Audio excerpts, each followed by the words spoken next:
Hello students. देखो, हमने characteristics तक देख लिए थे कि कैरेक्टरिस्टिक्स ऑफ अकाउंटिंग हमने देख लिए थे। थ्योरी पोर्शन चल रहा था अपना। सबसे पहला चैप्टर चल रहा है थ्योरी पोर्शन में, नेचर एंड सिग्निफिकेंस। ठीक है, nature, objective, meaning of accounting का, जिसमें हमने मीनिंग देख लिया था और कैरेक्टरिस्टिक्स देख लिए थे। आज हम शुरू करेंगे ऑब्जेक्टिव्स ऑफ अकाउंटिंग, कि भाई अकाउंटिंग के ऑब्जेक्टिव्स क्या होते हैं, वो सब चीज़ें देखेंगे अपन। ठीक है, तो सबसे पहला ऑब्जेक्टिव है to keep systematic record of business transaction. कि बिजनेस ट्रांजैक्शन के कौन से रिकॉर्ड रखना? सिस्टमेटिक रिकॉर्ड रखना। सिस्टमेटिक मतलब तरीके से मेंटेन करें। The main objective of accounting, इसमें देखेंगे कि to keep complete records of business transaction according to specified rule. अब सिस्टमेटिक रिकॉर्ड किस तरीके से रखेंगे? रूल्स को ध्यान में रखते हुए रिकॉर्ड करना। रूल्स को ध्यान में रखते हुए रिकॉर्ड करना क्या कहलाता है? Systematic record. किसको ध्यान में रखते हुए? रूल्स को, स्पेसिफाइड रूल्स को ध्यान में रखते हुए जब हम अकाउंटिंग करेंगे तो वो कौन सी अकाउंटिंग कहलाएगी? सिस्टमेटिक अकाउंटिंग कहलाएगी। ठीक है, अब complete record of business transaction helps to avoid the possibility of omission and fraud. जब हम कंप्लीट रिकॉर्ड करेंगे बिजनेस ट्रांजैक्शन का, उससे क्या होगा? कंप्लीट रिकॉर्ड करेंगे, साथ ही साथ रूल्स के साथ। एक तो हर एक ट्रांजैक्शन को रिकॉर्ड करेंगे, दूसरा रूल्स को फॉलो करते हुए रिकॉर्ड करेंगे, तो हमारे साथ क्या क्या चीज़ होने के चांसेस कम रहेंगे? फ्रॉड होने के, ओमिशन होने के चांसेस क्या रहेंगे? कम। ओमिशन तो चलो फिर भी हो जाती है, पूरा का पूरा ट्रांजैक्शन ही रिकॉर्ड करना भूल जाए, लेकिन फिर भी जब हम कंप्लीट रिकॉर्ड रखेंगे तो चांसेस कम रहते हैं ओमिशन और फ्रॉड होने के। ठीक है, और इनसे बचने के लिए अब वो सिस्टमेटिक तरीका क्या होता है? For this purpose the business transaction are first of all recorded in journal. कि सबसे पहले जर्नल में रिकॉर्ड किए जाएंगे, फिर सब्सिडरी बुक्स में रिकॉर्ड किए जाएंगे, and then posted into ledger. कि भाई या तो जर्नल में कर लो या सब्सिडरी बुक्स में रिकॉर्ड कर लो। किस में कर लो? या तो जर्नल में रिकॉर्ड कर लो या सब्सिडरी बुक्स में रिकॉर्ड कर लो। ठीक है, और इन दोनों में होने के बाद लेजर में पोस्टिंग कर दो उनकी। ठीक है, ये होता है क्या? सिस्टमेटिक रिकॉर्ड बिजनेस ट्रांजैक्शन का। फिर आता है second objective, to calculate profit और लॉस। कि हमारा दूसरा ऑब्जेक्टिव, दूसरा उद्देश्य क्या है फाइनेंशियल अकाउंट को मेंटेन करने का? प्रॉफिट और लॉस को कैलकुलेट करना। ठीक है, the second main objective of accounting is to ascertain net profit earn और loss suffered on account of business transaction during a particular period. कि दूसरा हमारा मेन ऑब्जेक्टिव क्या है किस अकाउंटिंग मेंटेन करने का? कि हमें नेट प्रॉफिट का पता चल सके, कि कंपनी के प्रॉफिट का पता चल सके या लॉस, जो भी हो रहा है, प्रॉफिट हो रहा है, लॉस हो रहा है, जो भी हो रहा है पर्टिकुलर पीरियड, एक साल के अंदर जो भी हो रहा है वो पता चल सके। इसलिए ये हमारा दूसरा ऑब्जेक्टिव, उद्देश्य होता है फाइनेंशियल अकाउंट को मेंटेन करने का, कि टू कैलकुलेट प्रॉफिट और loss.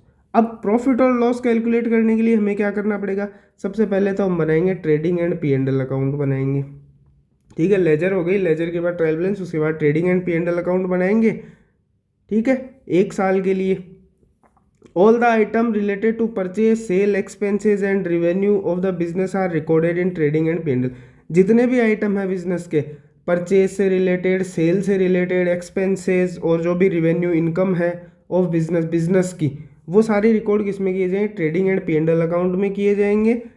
If the amount of revenue exceed expenditure, revenue अगर ज़्यादा होती है एक्सपेंसेस से, तो क्या हो जाएगा? प्रॉफिट हो जाएगा। ठीक है भाई, आपकी इनकम ज़्यादा है, खर्चे कम है, तो बचा क्या? प्रॉफिट। और अगर एक्सपेंसेस ज़्यादा है और रिवेन्यू कम है तो क्या हो जाएगा? लॉस हो जाएगा। तो लॉस हो जाएगा। ठीक है, और ये प्रॉफिट और लॉस हमें कहाँ से पता चलेगा? प्रॉफिट एंड लॉस हमें किससे पता चलेगा? Trading and P and L account से हमें पता चल जाएगा। How much goods have been purchase during a particular period. और क्या क्या चीज़ें पता चलेगी trading and P and L account से? Trading and P and L account से और क्या क्या चीज़ें पता चलेगी हमें? कि हमने कितना गुड्स परचेज किया है एक साल में। ठीक है, कितना हमने बेचा है एक साल में, how much goods have remained unsold, कि भाई हमारे पास अनसोल्ड स्टॉक कितना बच गया, अनसोल्ड स्टॉक कितना बचा है, ये भी हमें ट्रेडिंग P&L से पता चलेगा। How much amount has been spent on various heads of, और हमने कहाँ कहाँ खर्चे किए, अलग अलग खर्चे, चाय पानी के कितने खर्चे हुए हैं, किराए भाड़े के कितने खर्चे हुए हैं, और हमने ब्याज दिया कितना, लिया कितना, इनकम कितनी हुई, वो सब चीज़ें अलग अलग एक्सपेंडिचर और रिवेन्यू की हेड्स में हमें पता चल जाएंगी। ठीक है, by attaining this information a businessman can keep effective control on expenditure, और ये सब इंफॉर्मेशन लेने के बाद बिजनेसमैन को जहाँ लगता है कि भाई मैं खर्चे यहाँ कम कर सकता हूँ तो वहाँ खर्चे कम कर लेता है, और जहाँ वो एक इनकम अपनी बढ़ा सकता है उस एरिया में वो अपनी इनकम को बढ़ा लेता है। तो ये है सेकंड पॉइंट कि भाई P&L निकालने के लिए, कैलकुलेट करने के लिए profit and loss, profit and loss calculate करने के लिए हमारा दूसरा ऑब्जेक्टिव यही है कि हम फाइनेंशियल अकाउंट बनाते हैं, अकाउंट्स को मेंटेन करते हैं। ठीक है, इसमें आइटम बता दिए कि P&L से एक तो हमें प्रॉफिट और लॉस का पता चलता है, और बाकी ये चार चीज़ें, 1 2 3 4, ये चार चीज़ें और हमें पता चलती है। पहली क्या है कि भाई कितना हमने खरीदा बेचा, दूसरा हमने कितना, पहला कि कितना हमने खरीदा बेचा, दूसरा हमने कितना बेचा, तीसरा हमारा अनसोल्ड स्टॉक कितना बच गया, और चौथी चीज़ कि भाई हमने कहाँ खर्चा किया, कहाँ से हमें इनकम हुई, कहाँ और फिर इनसे वो क्या कर सकते हैं, अपने खर्चों पर कंट्रोल कर सकते हैं और इनकम को बढ़ा सकते हैं। ठीक है, अब तीसरा पॉइंट आता है to know the exact reason leading to net profit और नेट लॉस। वही एक ही बात है कि हमें पर्टिकुलर रीज़न पता चल जाता है किस कारण से हमें नेट प्रॉफिट हो रहा है या नेट लॉस जो भी हो रहा है। ठीक है, वो सेम ही रीज़न उसके। To ascertain financial position of the business, financial position बताने के लिए काम आता है। भाई बिजनेस की फाइनेंशियल पोजीशन कौन बताता है, बैलेंस शीट बताती है। ठीक है, फॉर ए बिजनेसमैन, एक बिजनेसमैन के लिए merely ascertaining profit and loss of the business is not sufficient, कि सिर्फ प्रॉफिट और लॉस पता करना ही सफिशिएंट नहीं है किसी भी बिजनेसमैन के लिए। The businessman must know also know the financial health of business, कि भाई बिजनेसमैन को अपनी फाइनेंशियल हेल्थ के बारे में भी पता होना बहुत ही ज़रूरी होता है। इसके लिए क्या करते हैं, फाइनेंशियल हेल्थ को जानने के लिए क्या करते हैं, या फाइनेंशियल पोजीशन को जानने के लिए बिजनेसमैन क्या करते हैं, जैसे ही वो P&L अकाउंट बना लेते हैं उसके बाद वो एक स्टेटमेंट बनाते हैं जिसे क्या कहते हैं, बैलेंस शीट। जैसे ही वो P&L अकाउंट बनाते हैं उसके बाद वो एक स्टेटमेंट बनाते हैं जिसे क्या कहते हैं, बैलेंस शीट कहते हैं, जो क्या बताती है, फाइनेंशियल पोजीशन बताती है बिजनेस की। बैलेंस शीट इज प्रिपेयर, वो क्या करती है, which show the asset and their value on one hand and liabilities and capital on the other hand. देखो बैलेंस शीट कैसी होती है, बैलेंस शीट होती है ऐसी, ये बैलेंस शीट का फॉर्मेट होता है। बैलेंस शीट, ये असेट्स, ये अमाउंट, ये लाइबिलिटी, ये अमाउंट। तो एक साइड क्या बताई इसने हमें, एक साइड तो बताई कि भाई हमारी कैपिटल कितनी है और हमारी लाइबिलिटीज़ कितनी है, लाइबिलिटी साइड तो ये बताएगी। एसेट साइड बताएगी कि हमारे पास एसेट्स कितनी है, लॉन्ग टर्म शॉर्ट टर्म, वो जो भी है वो बता देगी। ठीक है, तो बैलेंस शीट क्या होती है, balance sheet is actually A screen picture of financial position of business. तो बैलेंस शीट क्या है, फाइनेंशियल पोजीशन बताने का एक स्टेटमेंट, एक पिक्चर है बिजनेस की, कि भाई आपके बिजनेस की ये हालत है देख लो। ठीक है, समझ में आ गई। Fourth point, to ascertain financial position of the business, की बिजनेस की फाइनेंशियल पोजीशन बताने का काम कौन करेगा, बैलेंस शीट। ठीक है, नेट प्रॉफिट और लॉस बताने का काम कौन करेगा, कि भाई बिजनेस को प्रॉफिट हो रहा है लॉस हो रहा है, वो ट्रेडिंग एंड P&L अकाउंट बताएंगे। ठीक है, और फाइनेंशियल पोजीशन की भाई आपका बिजनेस किस स्थिति में है, अच्छी स्थिति में है, बुरी स्थिति है, वो कौन बताएगी, वो बैलेंस शीट बताएगी। ठीक है, बैलेंस शीट ने बता दिया। अब चलते हैं, at one glance one would know the following looking at balance sheet. अब बैलेंस शीट को देख कर आप क्या पता लगा सकते हो, बैलेंस शीट को देख कर आप क्या पता लगा सकते हो, तो आप ये पता लगा सकते हो कि how much the business has to recover from debtor, कि भाई बैलेंस शीट में आपको एसेट साइड में डेटर्स दिखेंगे, ये बैलेंस शीट है,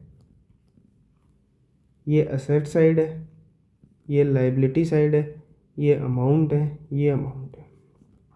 ठीक है, अब आपने देखा कि एसेट साइड में मुझे डेटर्स दिख रहे हैं 60,000 रुपये के। तो अब एक नज़र में आप देख करके क्या पता लगा सकते हो, आप यही पता लगा सकते हो कि भाई डेटर से हमें कितने रुपए लेने हैं, 60,000 रुपये लेने। How much, second point, how much business has to pay to creditor. भाई आपने फिर देखा लाइबिलिटी साइड क्रेडिटर दिख रहे हैं, यहाँ पर दिख रहे हैं 20,000 क्रेडिटर के सामने। तो आप देख करके क्या सोचो, क्या दिखेगा आपको कि हाँ इस बिजनेस को क्रेडिटर को 20,000 रुपये देने हैं। तीसरा point, how much the business has in form of cash in hand, cash at bank, closing stock, fix assets, कि भाई ये सारे चारों एसेट्स के आइटम है। तो इससे देख कर क्या पता चलेगा कि भाई कैश इन हैंड है 10,000 रुपये। तो आप क्या देखोगे कि हाँ भाई इनके पास कैश बैलेंस कितना है, गले में कितने रुपए पड़े हैं, 10,000 रुपये पड़े हैं। कैश एट बैंक देखोगे तो भाई इनके बिजनेस के बैंक अकाउंट में कितने पड़े हैं, जैसे 20,000 मान लेते, 20,000 रुपये पड़े। क्लोजिंग स्टॉक कितना है इनके पास में, 10,000 का मान ले, 10,000 का क्लोजिंग स्टॉक पड़ा है। फिक्स असेट जो भी मशीनरी, लैंड एंड बिल्डिंग जो भी है वो कितनी है, 10 लाख रुपए की, तो वो 10 लाख रुपए पड़े। ठीक है, तो ये सब चीज़ें आपको बैलेंस शीट में सामने लिखी हुई दिखती है। एसेट साइड में debtor, cash in hand, cash at bank, closing stock, fix asset, ये सामने लिखी हुई दिखती है आपको। तो इनको आप एक बार देख करके ये पता लगा सकते हो कि भाई हाँ कितने लेने हैं कितने देने हैं। ठीक है, फिर दूसरा कि फाइनेंशियल स्टेटमेंट क्यों बनाए जाते हैं, टू एसर्टेन अकाउंट्स क्यों मेंटेन किए जाते हैं, to ascertain progress of business from year to year, कि भाई साल दर साल बिजनेस की प्रोग्रेस का पता चल सके भाई, क्योंकि आपको पता है अकाउंट्स मेंटेन करते हैं अपन ईयरली। ठीक है, एक साल 2020-21, फिर 2021-22, फिर 2022-23, फिर 2023-24।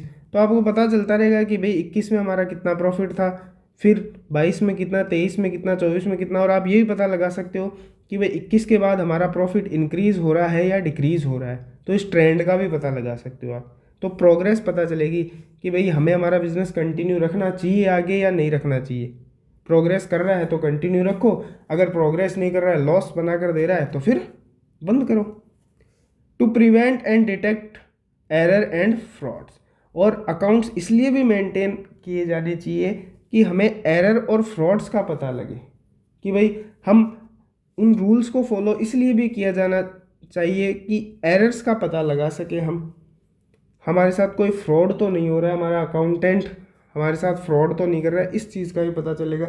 या हम कल को जिस कंपनी में पैसा इन्वेस्ट करने जा रहे हैं वो कंपनी कहीं कुछ फ्रॉड वगैरह तो नहीं कर रही है, वो कुछ विंडो ड्रेसिंग करके तो हमें अपने अकाउंट्स प्रेजेंट नहीं कर रही है कि हमें ऐसा लगे अरे यार ये कंपनी तो बहुत अच्छा परफॉर्म कर रही है।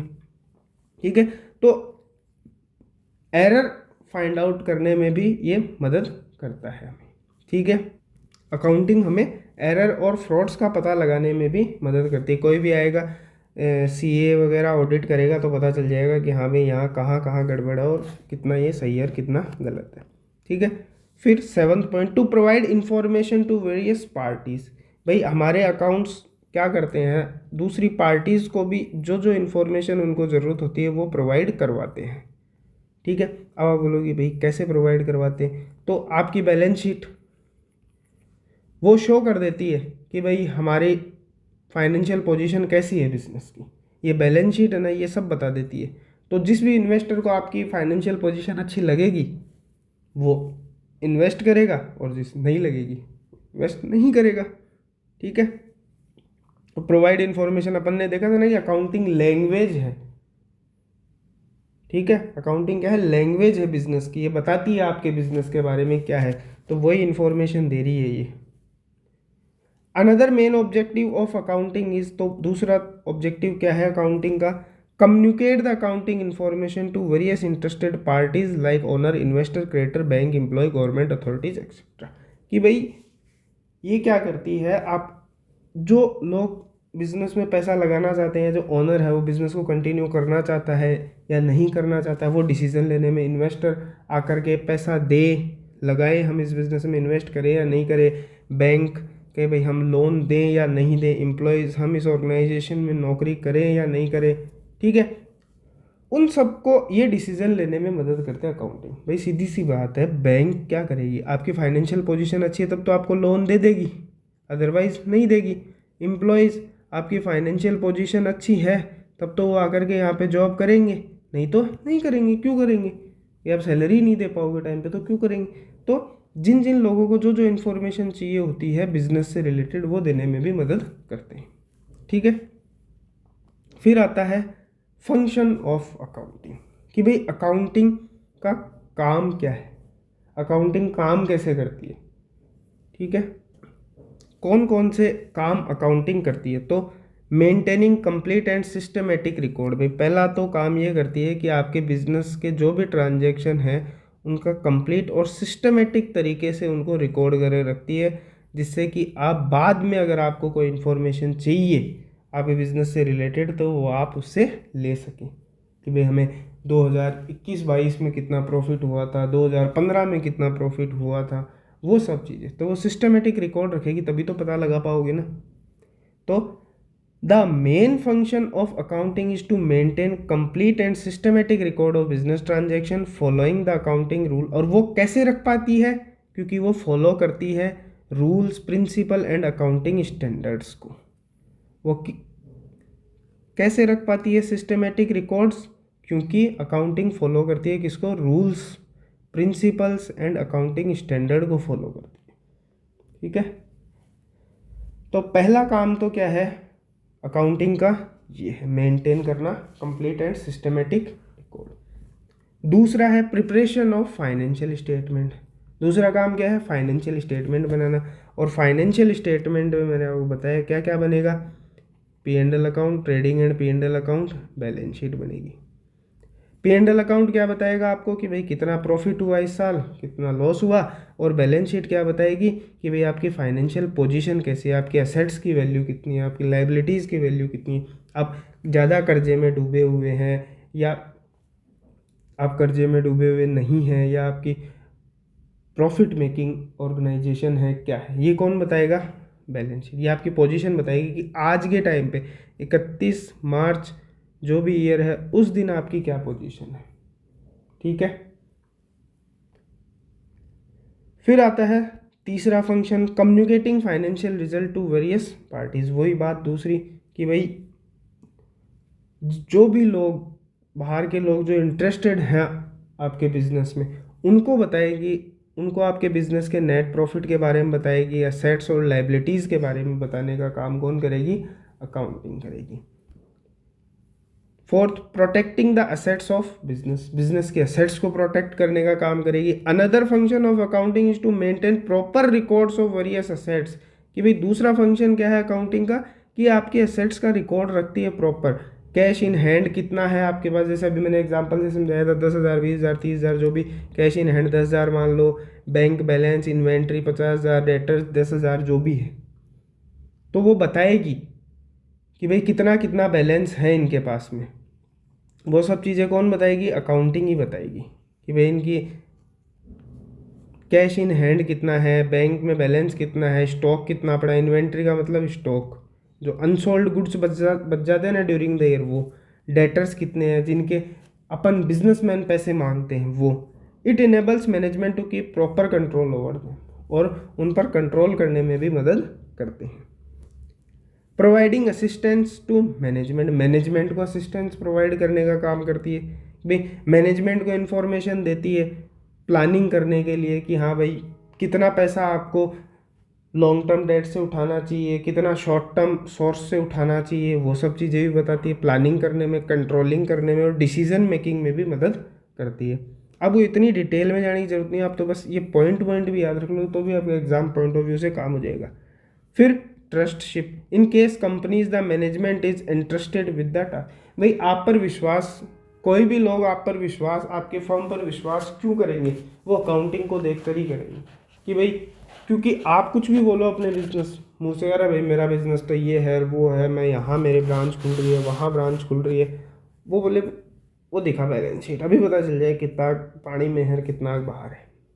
तो ये विश्वास कब होगा आपके बिजनेस पे? जब वो आपके बिजनेस की बैलेंस शीट देखेगा तब उसे विश्वास होगा आपके बिजनेस पे कि हाँ भाई ये सच में इसका बिजनेस अच्छा है या बातें ही बड़ी बड़ी है खाली।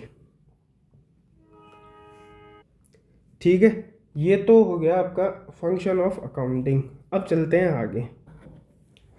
अब हमें देखना है, क्या देखना है, हाँ, book keeping, accounting and accountancy के बारे में देखना है कि भाई बुक कीपिंग क्या होती है, अकाउंटिंग क्या होती है और अकाउंटेंसी क्या होती है, इन तीनों में क्या डिफरेंस है, क्या है क्या ये एक दूसरे से रिलेटेड है, क्या ये एक दूसरे से रिलेटेड नहीं है, ये सब चीज़ें देखनी है। और ये डिफरेंस बहुत बार, मतलब कि बहुत बार पूछा जाता है। ये फंडामेंटल डिफरेंस देखो, सबसे पहले तो fundamental difference among book keeping, accounting and accountancy, ये तीन अलग अलग टर्म है। लगता है जैसे एक जैसे ही है, लेकिन है ये अलग अलग एक दूसरे से, ठीक है। तो चलो फिर सबसे पहले देखते हैं बुक कीपिंग का मीनिंग क्या है। Book keeping is an art of recording business dealings in A set of books. कि भाई बुक कीपिंग क्या है, ये आर्ट ऑफ रिकॉर्डिंग, कि भाई किसी भी ट्रांजैक्शन को रिकॉर्ड करने का तरीका कौन सिखाती है हमें। किसी भी ट्रांजैक्शन की हम जो रिकॉर्डिंग करते हैं ना, रिकॉर्डिंग वो नहीं, वीडियो रिकॉर्डिंग नहीं, रिकॉर्डिंग मतलब जर्नल में, जर्नल में, ये जर्नल है, जनरल नहीं है। जर्नल में जो हम रिकॉर्डिंग करते हैं, या सब्सिडरी बुक्स में जो हम रिकॉर्डिंग करते हैं, वो क्या कहलाती है, बुक कीपिंग कहलाती है। तो बुक कीपिंग के अंदर क्या क्या आता है, एक तो जर्नल और सब्सिडरी बुक्स। दूसरी स्टेप आती है लेजर, लेजर पोस्टिंग। ये किसके अंदर आती है, ये आती है बुक कीपिंग के अंदर, ठीक है। तो बुक कीपिंग क्या है, just art of recording business transaction या बिजनेस डीलिंग्स।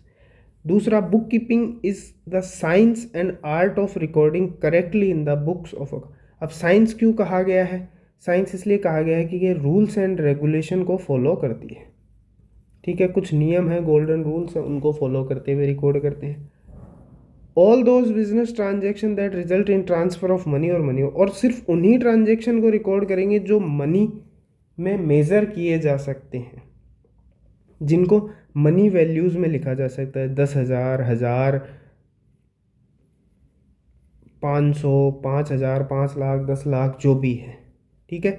तो बुक कीपिंग क्या हो गई, art of recording business transaction which can be measure in money terms, which can be which can be measured in money terms, money terms, उनको record किया जाता है, ठीक है। फिर आती है the maintenance of books of account include the following 4 activities. अब बुक्स ऑफ अकाउंट को मेंटेन करने के लिए हमें 4 काम करने पड़ते हैं। सबसे पहला काम क्या करेंगे हम बुक्स ऑफ अकाउंट्स को मेंटेन करने के लिए, पहले तो हम आइडेंटिफाई करेंगे ट्रांजैक्शन को। कौन से ट्रांजैक्शन को, कि भाई वो फाइनेंशियल नेचर का है भी या नहीं, उसमें पैसे का इन्वॉल्वमेंट है भी या नहीं। भाई गुड्स परचेज ₹1,000, ये तो रिकॉर्ड होगा, लेकिन गुड्स परचेज या ये तो रिकॉर्ड होगा गुड्स परचेज ₹1,000, लेकिन ये ट्रांजैक्शन रिकॉर्ड नहीं होगा कि वी परचेज 2 चेयर। भाई 2 चेयर कितने की है, एक 100 रुपये की है तो 200 रुपये की, ये रिकॉर्ड होंगे 200 रुपये, ये 2 चेयर रिकॉर्ड नहीं होंगे। तो फाइनेंशियल नेचर होना चाहिए, पैसे का इन्वॉल्वमेंट होना चाहिए, तभी आप उस ट्रांजेक्शन को रिकॉर्ड कर सकते हैं। दूसरा, measure the identified transaction in terms of money, कि भाई आप उसको मनी में मेजर कर सकते हो या नहीं कर सकते। जैसे 2 चेयर खरीदी तो इसको मनी में मेजर कर सकते हो ना, कि भाई एक चेयर 100 रुपये की है तो 200 रुपये की हो गई, तो 200 रुपये की चेयर, तो हाँ इसको रिकॉर्ड कर सकते हो। Recording the identified transaction in the books of original entry. अब आपने आइडेंटिफाई कर लिया, अब इसको रिकॉर्ड कर लो। गुड्स परचेज किए ₹1,000, तो purchase account debit to cash, purchase कर लिया आपने, और फिर इसको लेजर में पोस्ट कर दो, क्लासीफाई दैम टू लेजर, फिर इसको लेजर में पोस्ट कर दो, ठीक है। तो ये आपको 4 स्टेप ध्यान में रखनी पड़ेगी, कब करते समय, ट्रांजैक्शन रिकॉर्ड करते समय। ये 4 स्टेप आपको ध्यान में रखनी पड़ेगी बुक कीपिंग के टाइम पे, ठीक है। The book keeping function is routine and clerical in nature, कि जो बुक कीपिंग का जो फंक्शन है ना, ये रूटीन फंक्शन है, डेली का काम है, क्लरिकल क्लर्क लेवल का इंसान कर सकता है, जिसको नॉर्मल अकाउंटिंग का नॉलेज हो वो भी बुक कीपिंग का काम कर सकता है। Can perform by person having limited knowledge of, जिसको नॉर्मल सा नॉलेज है अकाउंटिंग का, वो भी ये काम कर सकता है बुक कीपिंग का। ठीक है, तो बुक कीपिंग समझ में आई क्या है? आर्ट ऑफ रिकॉर्डिंग ट्रांजैक्शन, जिनको आप मनी टर्म्स में मेज़र कर सकते हैं। ठीक है, फिर सबसे पहला काम क्या करना है आपको रिकॉर्ड करने के लिए? आइडेंटिफाई करना है ट्रांजैक्शन फाइनेंशियल नेचर के। दूसरा, ट्रांजैक्शन को मनी टर्म्स में मेज़र कर सकते हो या नहीं कर सकते। तीसरा काम क्या करना है? ट्रांजैक्शन को बुक्स ऑफ ओरिजिनल एंट्री में रिकॉर्ड करना है, जो कि जर्नल होगी या सब्सिडरी बुक्स होगी, और उनको बाद में लेजर में उनकी पोस्टिंग कर देनी है। ठीक है, और इस काम को कौन कर सकता है? ये रूटीन नेचर का काम है, कोई भी क्लर्क इसको कर सकता है, बस उसको थोड़ा बहुत अकाउंटिंग का क्या होना चाहिए? नॉलेज होना चाहिए। ये छोटी सी बात हमने करी बुक कीपिंग के बारे में। ठीक है, अब चलते हैं अकाउंटिंग। तो भाई अकाउंटिंग सबसे पहले ध्यान रखना, जहाँ बुक कीपिंग एंड होगी, where book keeping ends it include following activity, कि भाई अकाउंटिंग कहाँ से शुरू होगी? Accounting starts where book keeping ends, कि जहाँ बुक कीपिंग ख़त्म हुई ना, मतलब लेजर में अपन ने लास्ट स्टेप देखी थी, LEDGER, लेजर में अपन ने लास्ट स्टेप देखी थी बुक कीपिंग की। तो जैसे ही लेजर का काम पूरा हुआ, यहाँ बुक कीपिंग क्या हो गई? ख़त्म हो गई। यहाँ नेक्स्ट स्टेप से शुरू हो जाएगी, ट्रेडिंग एंड P&L से अकाउंटिंग शुरू हो जाएगी। अकाउंटिंग शुरू हो जाएगी। ट्रायल बैलेंस तो वैसे भी स्टेटमेंट अकाउंटिंग का पार्ट होता नहीं है। यहाँ से क्या हो जाएगी? अकाउंटिंग। लेजर खत्म होते ही अकाउंटिंग शुरू हो जाएगी। ठीक है, पहला पॉइंट क्या है देखो, summarising and classified transaction in the form of P&L account and balance sheet, कि भाई अकाउंटिंग में क्या आता है? समराइज करना ट्रांजेक्शन को। जो क्लासिफाइड है, क्लासिफाइड किस में होंगे? लेजर में ही तो होंगे। जो लेजर में जो क्लासिफाई करके, मतलब क्लासिफाई मतलब अलग अलग, अपन लेजर में अलग अलग अकाउंट मेंटेन कर देते हैं ना सबके, तो उन क्लासिफाइड ट्रांजेक्शन को समराइज करना। ठीक है, और उनको प्रेजेंट करना P&L और बैलेंस शीट के अंदर, उनको शो करना। Analysing and interpreting the summarised result, in other words drawing the meaningful information from P&L account and balance sheet, कि भाई जो आपने वो समराइज रिजल्ट बनाया है ना, किसके फॉर्म में? P&L और बैलेंस शीट के फॉर्म में, उसको एनालाइज करना और इंटरप्रेट करना। ठीक है, उनको एनालाइज मतलब उनको ध्यान से देखो कि हाँ कैसे क्या हो रहा है, कितना लॉस कितना प्रॉफिट हो रहा है। ठीक है, और उससे मीनिंगफुल इन्फॉर्मेशन निकालो कि ये बिजनेस स्टैंड कहाँ कर रहा है। ठीक है, उससे क्या निकालो? मीनिंगफुल इन्फॉर्मेशन निकालो कि भाई ये बिजनेस स्टैंड कहाँ कर रहा है, इसमें प्रॉफिट हो रहा है, लॉस हो रहा है, क्या हो रहा है। ठीक है, communicating the information to the interested parties, और फिर वो सारी इन्फॉर्मेशन किसको मिल जाए? इंटरेस्टेड पार्टीज को, जो बिजनेस में पैसा इन्वेस्ट करना चाहती है उनको मिल जाए। ठीक है, फिर accounting process include the book keeping function also. जो बुक कीपिंग अपन ने देखी थी ना, बुक कीपिंग जो अपन ने देखी थी, वो अकाउंटिंग का ही, अकाउंटिंग प्रोसेस के अंदर ही आता है। Book keeping is part of accounting, यूँ बोल सकते हैं आप। Book keeping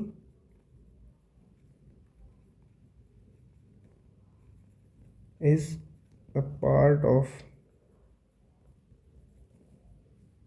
accounting.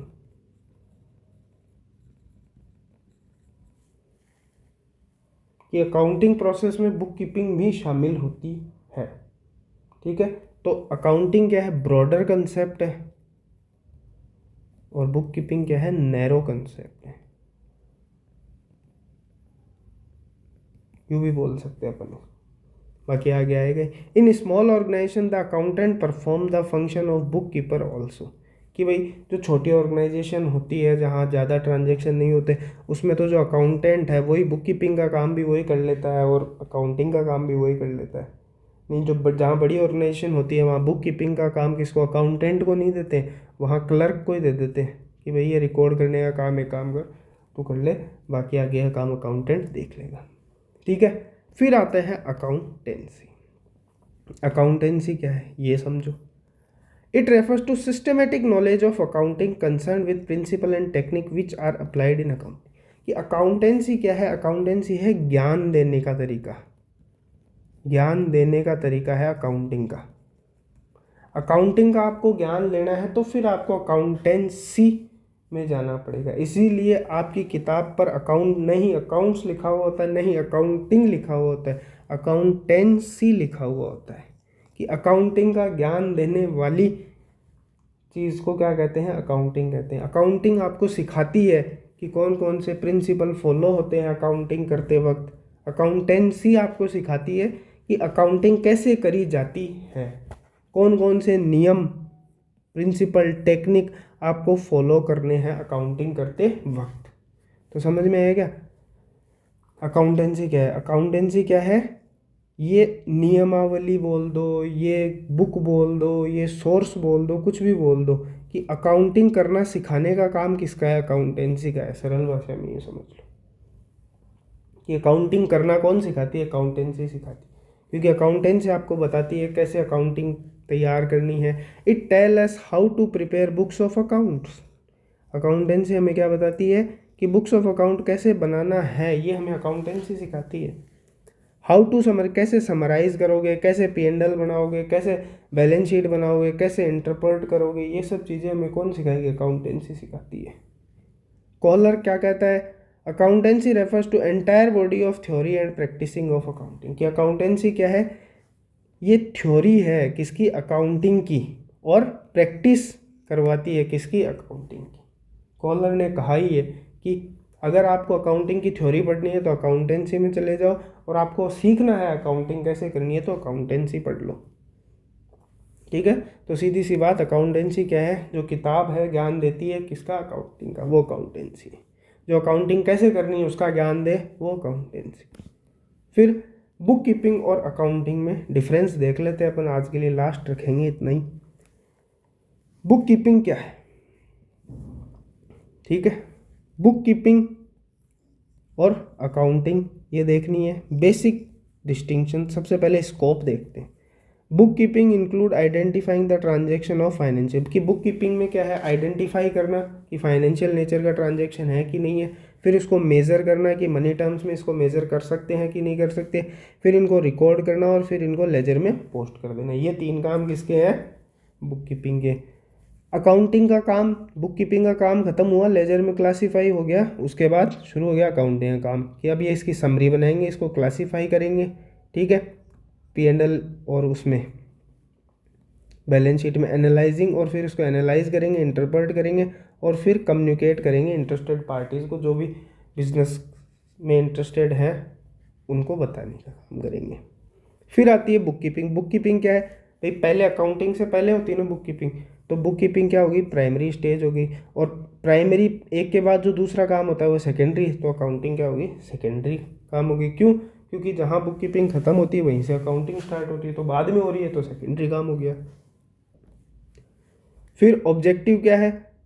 Main objective book keeping का क्या है? बस सिस्टमेटिक रिकॉर्डिंग करना है मेन ऑब्जेक्टिव। ये आप तो बस डिटेल में लिख करके रख लो।